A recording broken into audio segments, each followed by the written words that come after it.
GDP ఈ రోజు రాష్ట్రంలో వస్తుందని కూడా చెప్తా ఉన్నాం. ఎక్కడైనా ఒక ప్రాజెక్టు తీసుకొచ్చారా, ఒక ఇండస్ట్రీ తీసుకొచ్చారా వీళ్ళు? ఆ రోజు కడపలో ఏం చెప్పినారు?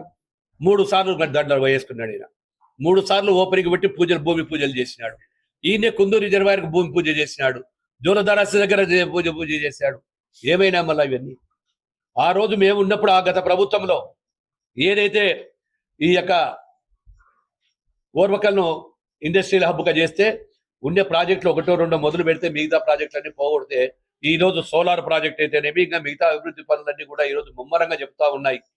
ఈ రోజు దగదర్తికి సోలార్ కు ఈ రోజు ఇండస్ట్రీ కోసం దాదాపుగా 5,000 కోట్ల రూపాయలు ఖర్చు చేస్తున్నామంటే అది మా చంద్రబాబు నాయుడు గారి ఘనత, కూటమి ప్రభుత్వం ఘనత. ఈ రోజు కేంద్ర ప్రభుత్వంతో మాట్లాడి 5,000 కోట్ల రూపాయలు మా ఇండస్ట్రీ హబ్బులకు కావాలి, ఓర్వకల్లుకు కావాలి, దగదర్తికి కావాలని 5,000 కోట్ల రూపాయలు తీసుకొని ఈ రోజు పరువులు పడతా ఉంది పబ్బులని కూడా చెప్తా ఉన్నాము.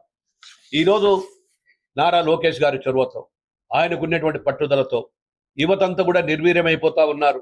యువత ఎందుకు కూడా ఆందోళన చెందుతా ఉన్నారు. ఆ రోజు యువగలం పాదయాత్రలు ఏదైతే ఆయన పాదయాత్ర చేశాడో ఆ పాదయాత్రలో చెప్పిన మాట ప్రకారం ఇప్పటికే లక్షల కోట్ల పెట్టుబడులు రాయలసీమకు వస్తా ఉన్నాయి. 4,05,000 కోట్ల రూపాయల 4 లక్షల పైన ఉద్యోగాలు కూడా రాయలసీమ ప్రాంతం